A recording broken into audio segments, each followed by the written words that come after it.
Tulad sa Bayang, Torda, Binavista, Marsilia. Kalimutan ko yung Marsilia. No? Marsilia, Palasan, at iba pa. Na po? Ganap na 2:00 sa hapon, mayroon po tayong natatanging gawain after ng gawain natin sa umaga. Na po? So, inanyayan ko po yung bawat isa. Okay? Now, welcome din po, mga minamahal, sa ating mga kapatid na mga nakasama ko po nung araw. Na po? Nag-aabang po sila ngayon. Na po? Yung mga kapatid po nating dating young people na po sa Caloocan. Puri ng Panginoon. Na po? Alam ko na andyan po kayo. Gayon din sa Grace Park. Puri ng Panginoon. Na po? So, sama-sama po tayo hanggang sa matapos po yung ating gawain para sa Panginoon. Na po? Now, nung kailan nyo nakapost panawagan sa ating lalawigang lungsod. Na po? Na nagkakaroon ng mga pulong-pulong. Na po? Dahil sa mga bahagi ng mga kaguluhang nagaganap po dyan. Na po? Yung pagigirian dyan sa West Philippine Sea. Na po? Parang nadaanan na natin ito. Natalakay natin bahagya. Mga nakalipas. Tandaan po natin na ang timetable ng Diyos, hindi po yan mababago. Na po? Hindi ko po hinihingi na magkaroon ng digmaan, pero pakaingat po tayo. Dahil ang ating paniniwala, hindi magaganap yun kung hindi darating ang ating Panginoong Kristo. Andiyan po yan. Sign. Mga sign. Na po? Palatandaan na kinakailangang makita ng tao bago dumating ang ating Panginoong Kristo. Kaya marami po ngayon nagdarasal. May mga Christian churches na gumugugol ng kanilang pagsasama-sama sa gabi para ipanalangin yung kapayapaan po dyan na po, sa West Philippine Sea. Tandaan natin yung timetable ng Diyos. Ano po yung timetable? Pag itinakda, tiyak yan, magaganap. Tulad ng hula ni Propeta Isaiah sa Isaiah 7:14 na isang babae, isang dalagang maglilihi. No? At manganganak ng isang sanggol na lalaki at tatawagin ang kanyang pangalang Emmanuel na magiging tagapagligtas. Ibig sabihin, liliwanagin na sumasa atin ang Diyos. See? Pagdating ng bagong tipan, naganap po yan. Na po? Yun po yung timetable na tinatawag. Nung magsalama na ang ating Panginoong Kristo, nung bumagsak ang tao sa kasalanan, hindi pa tayo nagpapasimula. Itinakda na ng Diyos sa Genesis chapter 3 verse 15, kung inyong babasahin yan, na po, magaganap na po yung crucifixion o bahagi ng pagpapako kay Kristo. Diyan pa lang, sa Genesis chapter 3 verse 15, na po, ipinakita na po diyan yung bahagi na kung saan inihula din ni Propeta Isaiah. Nung magkatawang tao ang ating Panginoon Kristo, sinabi, and the beginning was the Word, and the Word was in God, and the Word was God. Ando na yun, kasama na ng Diyos ang salita. Salita na magkaroon ng lahat ng bagay. Ando na yun, yung kapangyarihan ng Diyos. Yung walang iba kundi si Kristo. At yung sanabi dyan, John chapter 1, verse 14, and the flesh, and the Word became flesh. See? Ang salita, naging tao. Naganap na po yun. Timetable po ang tawag natin dyan. See? Noong nagme-ministeryo na ang ating Panginoon Kristo, sinisikap siyang hulihin nung kanyang mga kababayang Hudyo. Ito rin mga nagpako sa kanya, mga kababayang Hudyo. Na po? Yung kanyang pinagaling, pinakain, crucify him. Na po? Pero hindi siya mahuli, naging mga sundalo na maging ng ano. Bakit? Lagi niyang sinasabi, hindi pa ito ang oras. See? Hindi pa yan ang oras.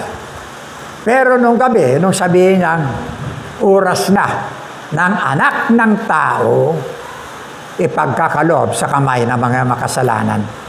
Yung oras din na yun, sabi niya kay Judas, gawin mong madali. See? Saka lang pumasok si Satan kay Judas nung ibigay sa kanya yung sinawsaw na tinapay. Dahil sabi ng Panginoon, sabi niya, ang ipagsasawsaw ko, yun ang magkakanulo sa akin. See? Tanungan sila lahat, sino kaya? Sino kaya? See? Wala nakakaalam. Panginoon lang. Sinabi niya kayo, gawin mong madali. See? Ni si Judas, hindi niya alam nung primero na siyang kakasangkapanin. Yun ang timetable ng Diyos. Naganap. It is finished. Naganap na yung pagiging tao ni Kristo. Bumalik na siya sa piling ng Diyos. Kaya sinabi niya doon, sa kanyang inasalaman, yung kanyang alagad na si Juan na minamahal, babae ang iyong anak, lalaki ang iyong ina. Babae, simula ngayon, ito na ang iyong anak. Lalaki, simula ngayon, siya na ang iyong ina. Ako, Panginoon niyong tagapagligtas. Nagtatapos doon sa krus ng Kalbaryo. Yun ang timetable na tawag. Na po, lahat ng kaganapan. See? Nakukuha po ba natin? Okay, timetable yun. Kaya pag binasa nyo ang Matthew chapter 24, na po, pinakita na dyan, yung ganyan, makakarinig kayo. Verse 6, makakarinig kayo ng mga digmaan, ng mga balita tungkol sa digmaan. No? Ang sabi niya ganyan, hindi pa, sabi niya ganyan, nararapat na magaganap ito. Pero hindi pa ito ang wakas. Timetable po yan. Ang ating may papanalangin, hindi natin pwedeng panalangin na, huwag mo nang ituloy. Hindi na. Kasi ito ang plano ng Diyos. Hanggang ngayon, makikita mo, andyan pa rin. Lahat ng mga kaganapang kaguluhan dyan na malalaking bansa, andyan pa rin. Yung Iran, nagpapatuloy ngayon. See? Nambubuli. Andyan. Binubuli ang Israel. Katatapos lang ng Israel sa ano? Sa Gaza. Sa Palestine. See? Patuloy po yan. Ang ipanalangin po natin, alam po nyo kung ano? Ating sarili. Panginoon, alam ko po, darating ka. Ihanda mo po ako na naka-align sa'yo. Yan ang hindi na kakalimutan ng tao. Naghahanda sila sa lahat ng bagay, sa preparasyon lahat ng bagay. Handa kayo sa kaligtasan natin, kung ano-ano, kung kinakailangan evacuation, kung may mangyaring handa mo ang sarili ko para sa'yo. See? Ito ang number one. Kaya makikita po ninyo, karamihan mga iglesia ngayon, pinalalakas nila yung church, pinalalakas nila yung pastor na kanilang tagapanguna, pinalalakas nila yung mga elders na kanilang tagapangalaga, tagapanguna, andon sa kanilang mga mensahe. See? Pag ang eskwelahan ang nagkaroon sa inyo ng batas, natataranta kayo. Pag ang inyong trabaho ang nagbigay sa inyo ng batas, natataranta kayo, nakikipagpaligsaan kayo, patentero sa mga sasakyan na tumatawid. See? Para lang makarating kayo sa oras sa trabaho ninyo. See? Pero sa church, sabi niya ganyan, hindi kaya ano. See? Doon sa pastor ninyo na nangangalaga sa inyo, hindi ako, mga minamahal. Huwag sa akin. Doon sa Diyos. Sa ayos mo ang sarili mo at magiging ayos ka sa Panginoon. Tama ba? See? Ito po ang kaganapan po ngayon. Kaya minsan ang tao, paikot-ikot, paligoy-ligoy. Minsan, nawawala yung sarili natin sa Panginoon. Now, haba ng introduction po natin. Hindi pa tayo nagsisimula. Aba? Prayer. Pananalangin.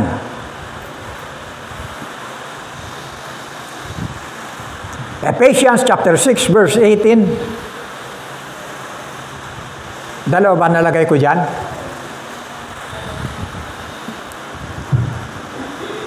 Sabi po dyan, manalangin kayo sa lahat ng pagkakataon.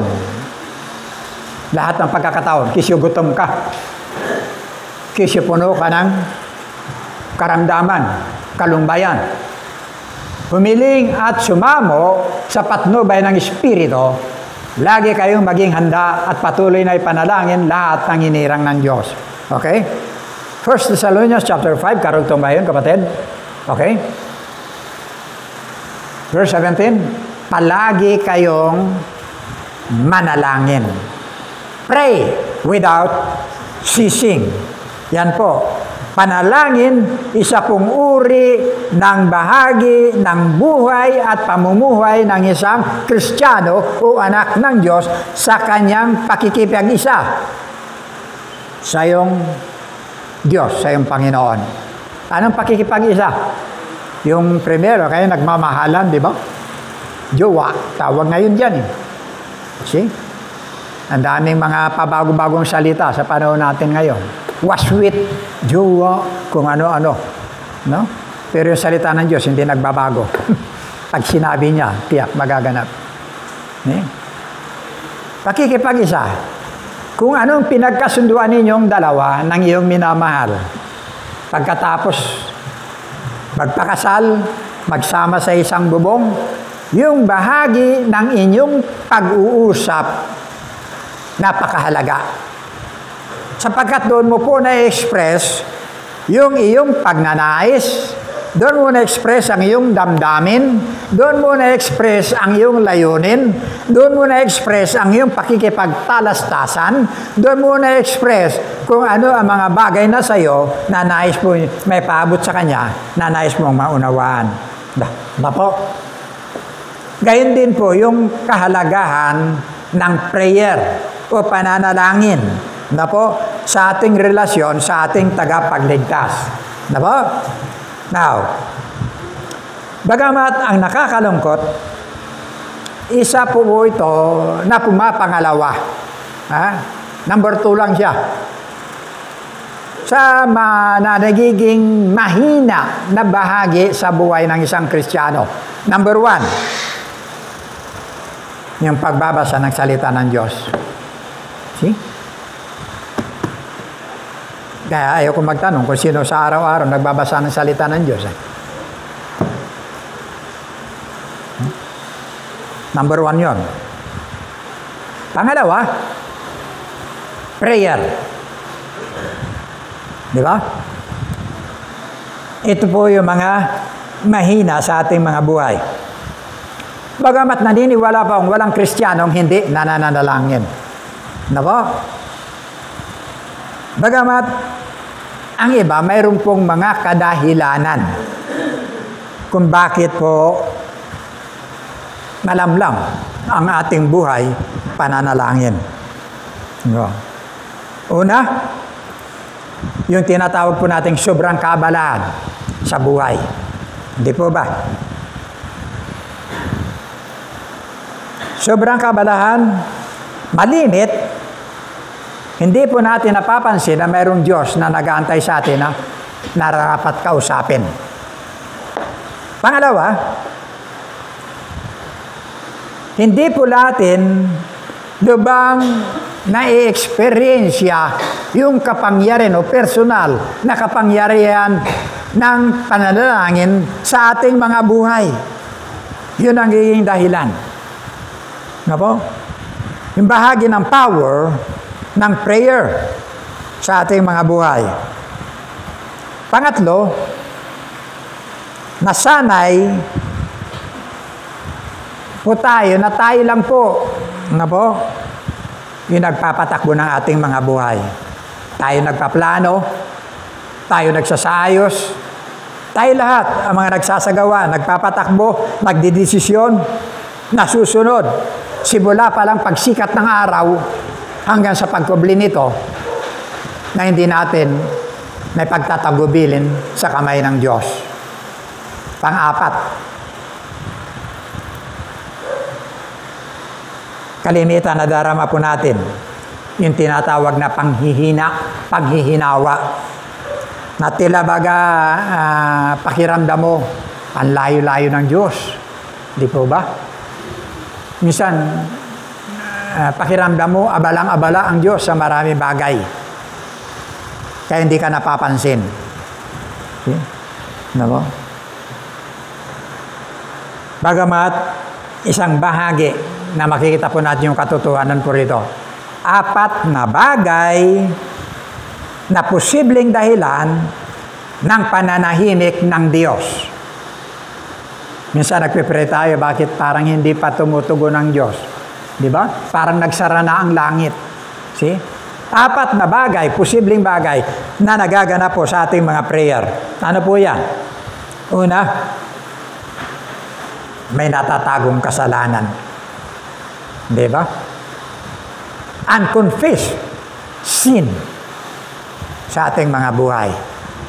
Ang sabi ng Isaiah chapter 59 verse 2. Meron ba niyan, kapatid?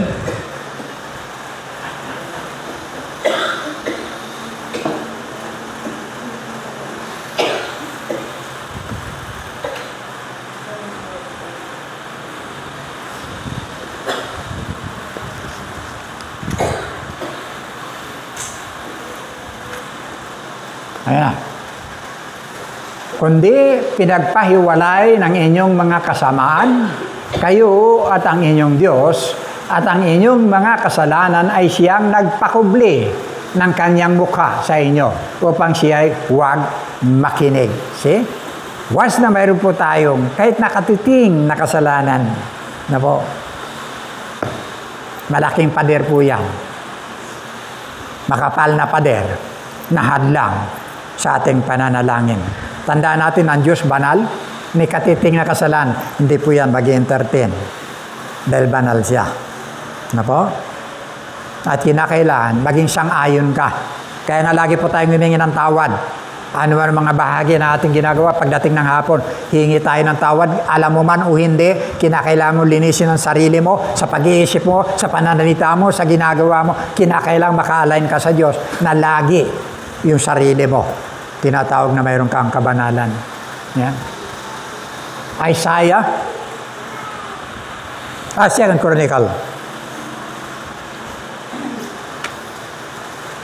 Kung ang aking bayan na tinawag sa pamamagitan ng aking pangalan ay magpakumbaba at dumalangin at hanapin ang aking mukha at talikuran ng kanilang masasamang mga lakad, akin ngang didinggin sa langit at ipatatawad ko ang kanilang kasalanan at pagagalingin ko ang kanilang lupain. Ano po? Pangako po yan ng Diyos. Ano po? Para si kaayos po ng ating mga sarili. Ano po? Yan po. So, may natatagong kasalanan. Ikalawa, hindi kalooban. Hingi tayo ng hingi. Hindi kalooban. Meron bang ganon? Meron. Yung anak kong, yan, pastor na rin sa Laguna ngayon, si Jordan. Pag pumunta kami, wala pang mall-mall nung araw. Maliit pa yan. Pag nakapunta kami sa mga frozen section, paborito niya na ice cream. Kagad-agad, hihiling siya na bumili yung mga ice cream na ganyan. Na po? Yung maliliit lang. Ayan. Hindi ko siya bibigyan, kahit masarap pa yun. Hindi ko ibibigay. Bakit? Sinisipon eh. Di ba? Makakasama sa kanya. Kaya kung minsan, pipray tayo. Gusto natin ito. Totoo yun. Maraming masarap para sa atin. Pero kung ito nagiging bahagi na ikasasama mo, hindi talaga tutugon at magbibigay ang Diyos sa bahagi ng iyong pangangailangan. Di ba? Kaming mag-asawa nung araw eh.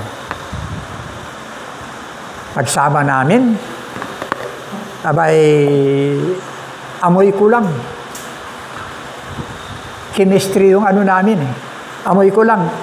Nag-ano na siya eh. Ano na siya. Yung pala yung lagay na yun, naglilihi na siya. Amoy ko pa lang ha. Pagkapanganak ng panganay.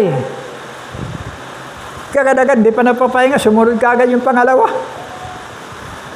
Lalaki yung panganay. Sumunod, lalaki pa rin. ako pinanganak ko, 3 kami magkakapatid, puro lalaki. Ang lalayo pa ng agwat namin. 10 taon na yung panganay bago ako sumunod. 5 taon na ako bago sumunod yung bunso. Ang lalayo namin, walang babae. So, hindi ko naranasan na kumilos sa loob ng bahay na mayroong kasamang babae. See? Mayroong kapatid na babae. Wala. See? Tapos sa anak namin, sunod-sunod, puro lalaki pa rin. Sabi na, family planning muna. Kaya 3 yan, puro lalaki. Napagitan 10 taon. Yan. Walang kasunod. Kaya pagitan ni Abner at saka ni Jordan, 10 years yan. Bago sumunod. Pero ipagkaloob ng Panginoon, andun yung asam, sana babae na. See? Sana babae na. Ay, sumunod, lalaki pa rin. Ay, hindi kalooban eh. Yung gusto mo, hindi na. So sabi ko, tama na. Tama na. Yung sa akin, tama na. Hindi pa rin kalooban ng Panginoon, yung tama na.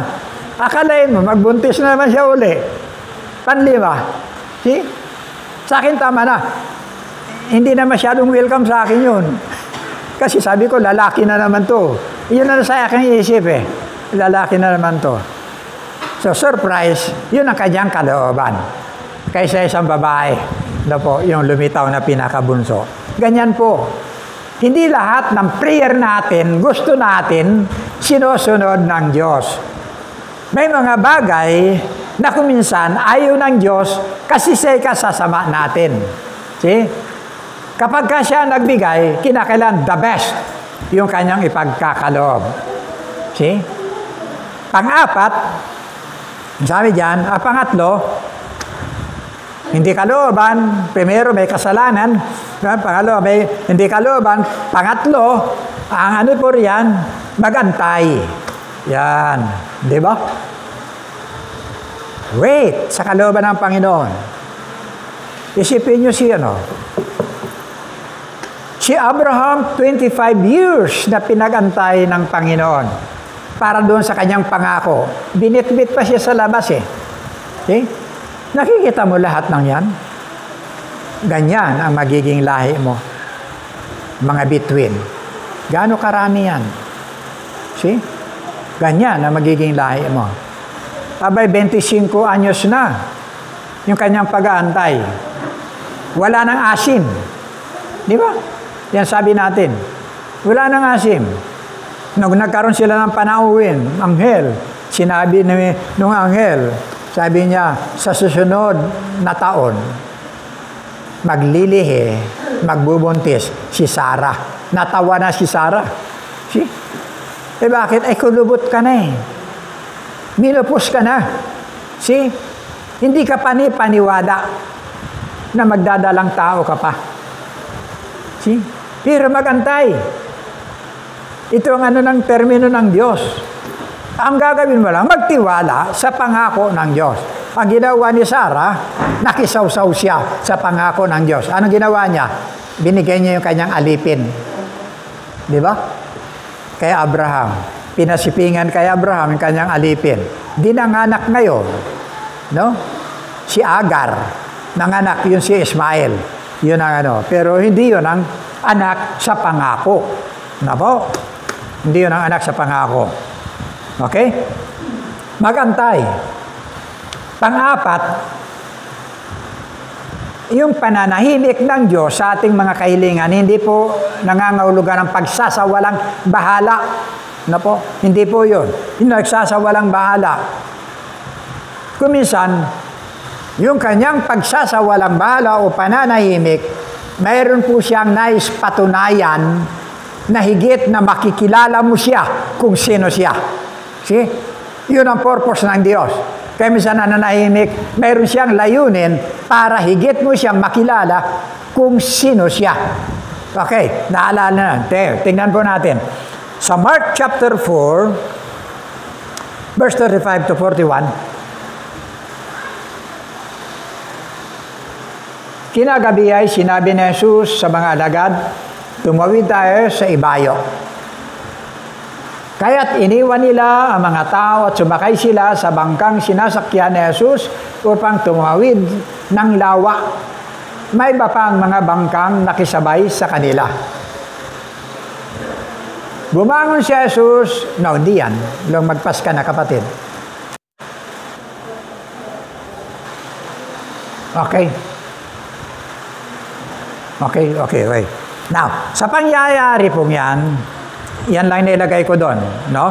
Yan lang nilagay ko diyan.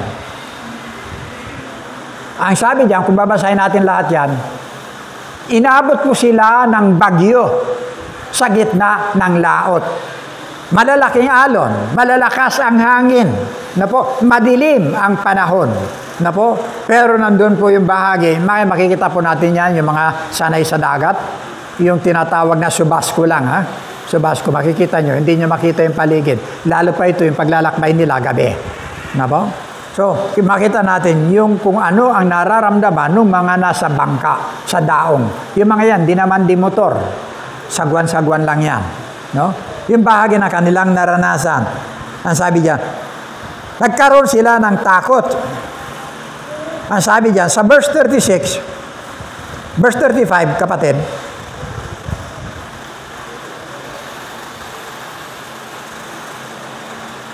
tama yung verse 35, meron doon. Verse 35 na dyan. Kinagabihan, sinabi ni Jesus sa mga... Okay. Verse 36. Kaya't iniwan nila ang mga tao at sumakay. Tumawid sa lawa, may iba pang mga bangkang kasabay. Karugtong po niyan, wala na. Verse 39.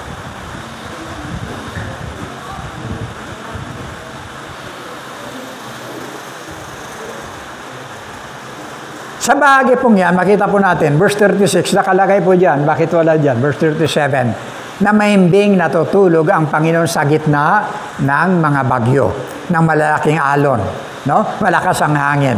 Natakot yung kanyang mga alagad. Na po, ginising po siya, sabi niya, Panginoon, hindi mo ba alintana? Hindi ka ba concerned? Lulubog tayo. Ang sabi ng talata, pag binasa niyo ang talata, ano po? Lulubog po tayo. Hindi ba kayo concerned sa ating kalagayan? Nung bumangon si Jesus, ano po? Verse 39, iniutos po niya sa hangin, tigil. Sabi niya ganyan. At sinabi sa dagat, tumahimik ka. Tumigil ang hangin at tumahimik ang dagat. Pansinin po ninyo, sinidlan verse 41. Natakot sila ng labis at namangha. Sabi nila sa isa't isa, anong klaseng tao ito? Pati hangin at lawa ay sumusunod sa kanya. Nakukuha po niyo yung puntos po ron? Ano po? Ang kinatatakutan po nila, yung bahagi ng kanilang nararanasan. Pero nung makita po nila, yung bahagi ng kapangyarihan ng ating Panginoon Kristo, lalo silang nagkaroon ng pagkasindak sa bahagi ng ginawa ng ating Panginoong Kristo. Sinidlan sila na matinding takot sa panggigilalas at nasabi nila sa isa't isa, sino nga kaya ito na sinusunod maging ng hangin at ng dagat? Kasi pansinin po ninyo, maaari sa kanila po, simula sa kanilang pagkakilala, si Jesus, si Kristo, Panginoon lang or guro na tagapagturo ng katotohanan na mula sa Diyos. Ito lang kanilang alam. Katulad ni Nicodemo. Di ba? Anong pagkakilala ni Nicodemo? Rabbi. John chapter 3. Nang pumunta siya sa Panginoon isang gabi, tayo niyang pumunta ng araw, nakakaya, membro siya ng Pariseo, makikita ang pupunta doon. No? Pumunta siya ng gabi. Pagkatapos sabi niya, Rabbi, alam ko po na kayo ay guro na nagtuturo na mula sa Diyos. Yun lang alam nila. Yung kilala nila, ito lang, limitado na pagkakilala sa ating Panginoong Kristo. Kaya kung minsan, nagpipre tayo, walang katugunan, may mga bagay na nais ang Panginoon na i-expose sa atin kung sino siya. Ito yung mga pangyayari. Nakita natin. Guro lang. Pero dito, makita po natin. yung bahagi ng kanyang ginawa, sinadya niya na matulog ng mahimbing.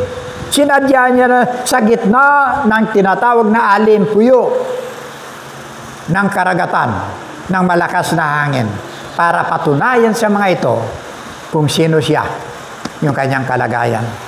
Kuha po natin. Ngayon sabi niya na hindi lang siya isang guro, kundi Panginoon ng kalikasan. See? Sino ito? Na pati yung mga hangin, pati yung dagat, sumusunod sa Kanya. See? Sa isipan nila, isa lang siyang pangkaraniwang tagapagturo. See? Now, alam po nyo, kadalasan, nararanasan po nating binabagyo yung ating mga sarili. Hindi po ba? Dami natin problema dumarating sa atin. Iba-iba. Hindi po ba? Ang ating mga buhay, naranasan po natin yan para matuklasan po natin yung lalim ng Diyos, kung ano siya, kung ano tayo para sa Kanya. Okay? Yung Kanyang pananahimik, maging sa panahon ng ating pananalangin, ay nagbubukas ng higit na lalim ng ating pagkakilala para sa Kanya. Ang nakakalungkot, alam nyo, pagka dumarating sa atin yung mga problema, minsan sinasabi, naku, hanggang liig, san lagpas ulo. See? Yung ating mga problema. Di po ba? Yung problema na kumukubabaw sa atin. Yan ang hindi natin papansin. Nawawala, mas maliit na yung Diyos. Malaki na yung problema na nasa iyo. Alam po yung mga minamahal? Pag ikaw may problema, no? Anak ka ng Diyos, hindi mo na yan problema. Problema na yan ng Diyos. Anak mga nanay dyan, simula pa sa bunso, mga anak nila, problema nila yung gatas. Problema nila yung diaper. Problema nila pag nilalagnat. Hindi problema ng bata yun. Problema ng magulang. Kaya may problema ka, problema yan ng Diyos mo. See? Bigay mo sa Kanya. Kaya ka na po problema, dahil yung problema ng Diyos, inaagaw mo, pinipilit mo, problemahin. Yun ang nagiging problema doon. Yung iyong sarili. Now, sa Luke chapter 5, verse 17 to 26, siguro maganda basahin natin lahat yan, ha? Nang makita ni Jesus ang kanilang pananampalataya, sinabi niya sa paralitiko, kaibigan, pinapatawad na ang iyong mga kasalanan. Pagkarinig nito ay nag-usap-usap ang mga tagapagturo ng kautusan at mga pariseo, sino itong nagsasalita ng kalapastanganan sa Diyos, hindi ba't Diyos lamang ang makakapagpatawad ng mga kasalanan? Next. Aha, okay. Enough. Pansinin po ninyo. Ito po yung insidente pong ito, nung panahon na nagsasalita ang Panginoon Kristo, superstar na po siya niyan. Maraming tao. Napakaraming tao. Hindi sila makasingit para lang may lapit yung kanilang daladalang pasyente. Yun po, nahatak-hatak doon.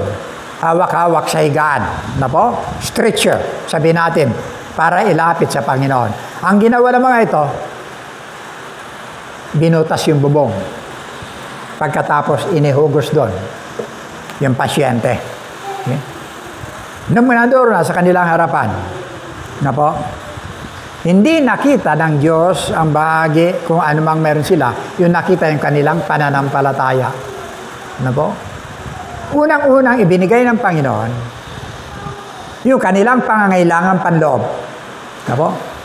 Nung makita yung kanilang pananampalataya sa kanilang ginawa, ang assurance ng kapatawaran, assurance of salvation, napasa kanila. Kaibigan, pinatawad ka na sa iyong mga kasalanan. yung mismong unang-unang karamdaman na nasa loob bago isinagawa yung kanyang karamdaman sa physical. See? Kaya mo marinig ng mga taong nandun, Pariseo at iba pang mga Hudyo, sino itong taong ito na pati kawalang galang ng pagpapatawad trabaho ng Diyos? See? Papel ng Diyos, ngayon ginagampanan niya. See? Pinakita dito ng Panginoon ang bahagi ng kanyang kalikasan. Ano po? Yung bahagi ng pagpapatawad. Ano yun, kapatid?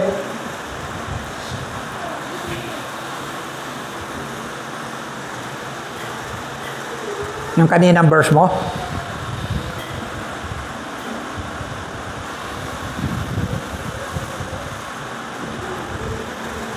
Ayan. Sapagkat ang buong kalikasan ng Diyos ay nakay Kristo sa kanyang pagiging tao.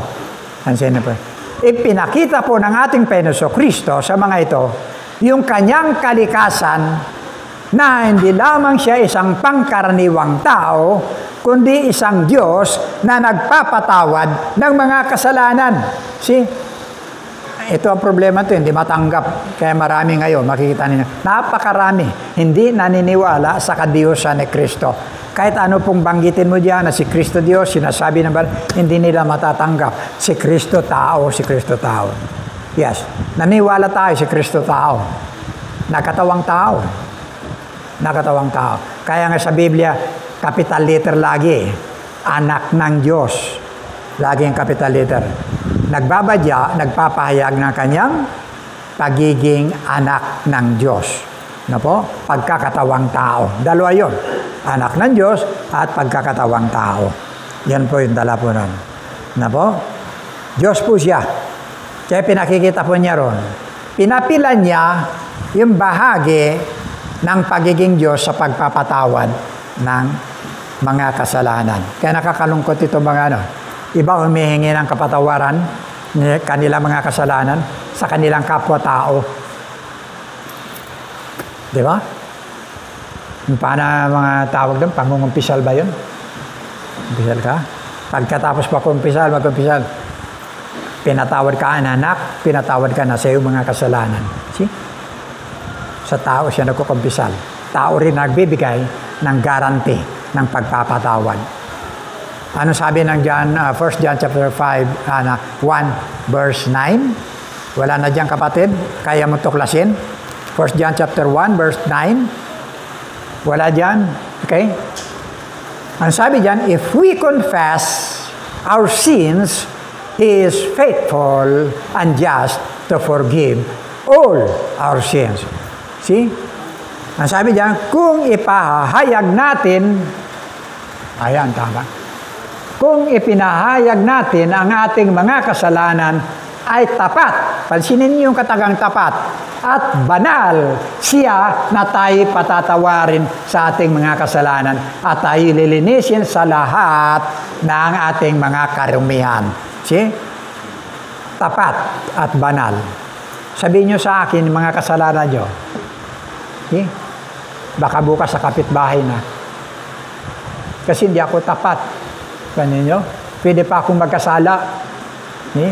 Ay, si ano pala, kawawa, ganito yan eh. Yung buhay niya, ganito, nakalipat na. See? Si ano pala, ganito. Ipag-pray natin, kawawa rin itong ganito. Sa halip na tayo, ikaw lang nakakaalam, pinasa mo sa akin, ang dami na tuloy nakakaalam. Pahayag mo doon sa tapat at banal. At ikay patatawarin. No one na makapagbibigay ng assurance maliban ng ating Panginoon Kristo. Siya lang. Ano ba? Now, ano sabi niya sa verse 24? Luke chapter 5, verse 24. Sinagot niya yung mga Pariseo.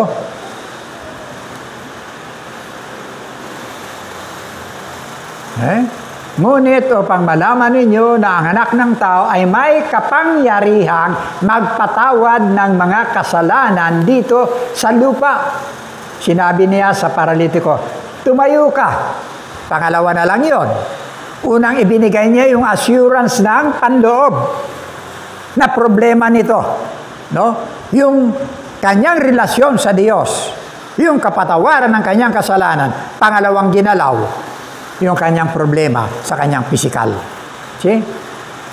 Sinabi niya sa paralitiko, tumayo ka, buhatin mo ang iyong higaan at umuwi ka na. See? Yan po. Now, sabi diyan, umuwi, verse 25, pagdakay tumindig ang tao, tumayo ang lalaki at sa harap ng lahat ay binuhat niya ang kanyang higaan at umuwing nagpupuri sa Diyos. Dalawa.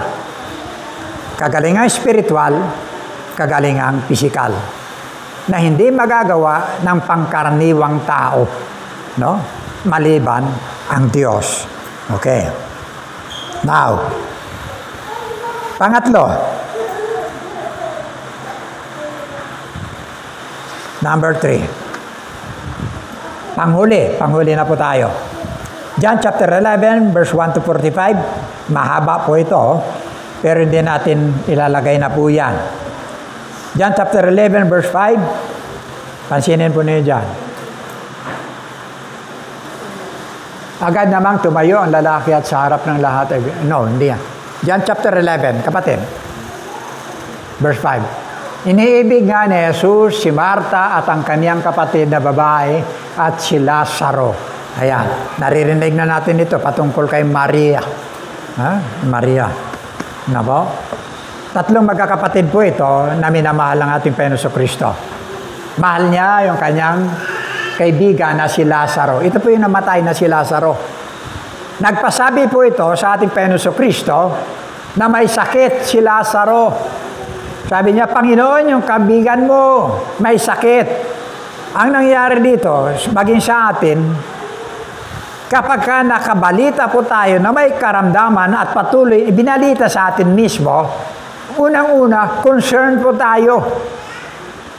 Apektado po yung ating sarili, yung ating pag-iisip sa kalagayan ng may karamdaman. See? Pero ang Panginoong Jesucristo, makita po natin, sa halip na umuwi at pumunta doon sa kinalalagyan ng mayroong karamdaman o may sakit na kaibigan, ang ginawa niya, nanatili pa siya ng 2 araw. No? Sa halip na asap. As soon as possible, dapat pumunta na siya doon. See? Mayroon siyang kakayahang magpagaling. See?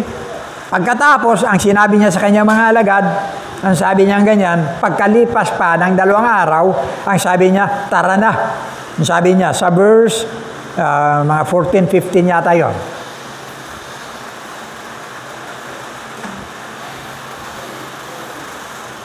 Ayan, tama.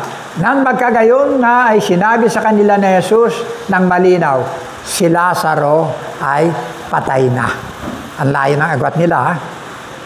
Mas ninais ng Panginoon Kristo na maganap yung kamatayan kay Lazaro. See? Nanatili siya nung mabalita niya may sakit. Pagkatapos sa verse 15, at ikinagagalak ko dahil sa inyo rin naman, sa inyo rin, na ako'y wala doon. Upang kayo'y magsisampalataya, gayon may tayo na sa Kanya. Meron siyang purpose.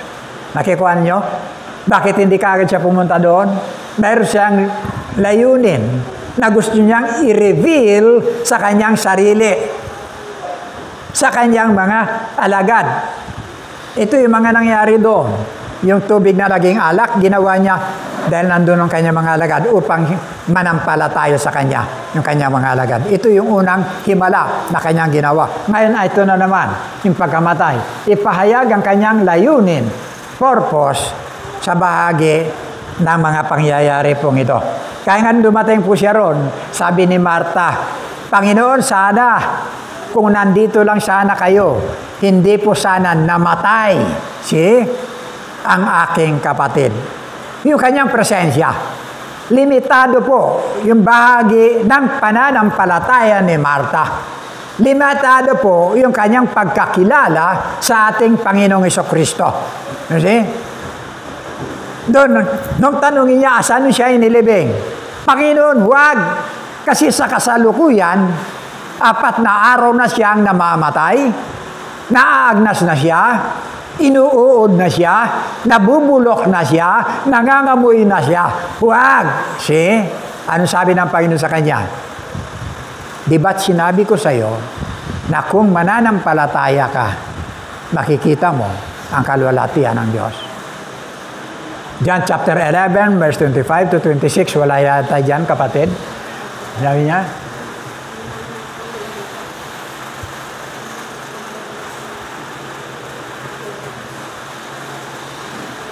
sinabi sa kanya ni Jesus, ako ang pagkabuhay na maguli at ang kabuhayan, ang sumasampalatay sa akin, bagamat siya'y mamatay, gayon may mabubuhay. See? Nung dumating ang Panginoon Kristo, sinabi niya, Lazaro, lumabas ka. Ang kanyang pananalangin sa kanyang ama. Papasalamat ako sa Ama na lagi mo akong dinirinig. Pero sabi niya, alang-alang sa mga narito. Sabi niya ganyan. Kasama ng kanyang mga alagad. Niya po, isasagawa niya yung bahagi ng pagbubuhay kay Lazaro. Para patunayan sa lahat kung sino siya. Kung ano siya. Sa bahagi ng lahat ng naroon. Kaya sabihin niya, Lazaro, lumabas ka. Na po, naroon kagad. Yung sa isipan ni Marta na nangangamoy, bulok, na po, narito ngayon, buhay na buhay. May pamamaraan ang Diyos kung minsan na gusto na sasaktan po tayo. Di po ba? Iiyak tayo. Mararanasan natin yung lahat ng mga kasakitan. Bakit nangyari ito sa amin? Samantalang ako, para simba naman ako, para church naman ako, nagpipray ako lagi. Bakit ganito lagi? Malapit ako sa Diyos. Bakit ganito lagi? See? Nararanasan natin yung mga kasakitan. Nagtatanong tayo, Panginoon, bakit? Bakit? Pero hindi natin alam.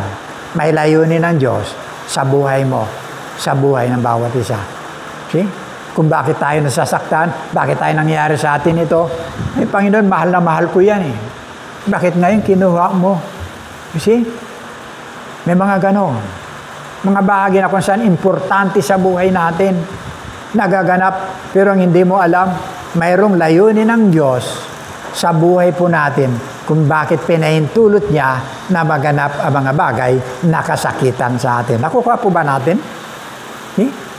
Nakukuha po natin? Handa lang tayo. Mga bagay na imposible sa atin, posible sa Diyos. Mga bagay na mahirap nating gawin, simple lang sa Diyos. Alam mo na ikaw'y mamamatay, hindi mo alam kung kailan. Ibigay mo sa Diyos yung kailan. Safe. Buhay mo. Alam mo na siya darating, hindi mo alam kung kailan, ibigay mo sa Diyos. Dahil yun ang talagang parte niya. See? Natulad nito, alam ni Lazaro, lahat mamamatay. Pero ang pagkabuhay, magmumula pa rin sa kanya. Mga minamahal, nasa daigdig po tayo ng paikot na lahat ng problema na sa atin. Andiyan na lahat. Hindi lahat nagagawa ng pera. Hindi lahat nagagawa ng karunungan ng tao. Hindi lahat nagagawa ng anumang mga bagay na maging ang prayer natin. Pero ang pagtitiwala natin sa Panginoon, lahat kayang gawin. Nako? Magagawa ng Diyos ang mga bagay na hindi natin kayang gawin. Basta't naka-align lang ang iyong pananampalataya sa ating Panginoon Kristo. Tayo po'y manalangin. Amang banal, pinupuri ka namin, Panginoon. Salamat po sa iyong mga salita.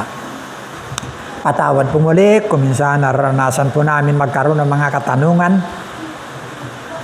Magkaroon, Panginoon, ng mga bahagi, Diyos, sa buhay po namin na iniinda po namin yung mga nagaganap. Nasa kabila, Diyos, magtiwala kami.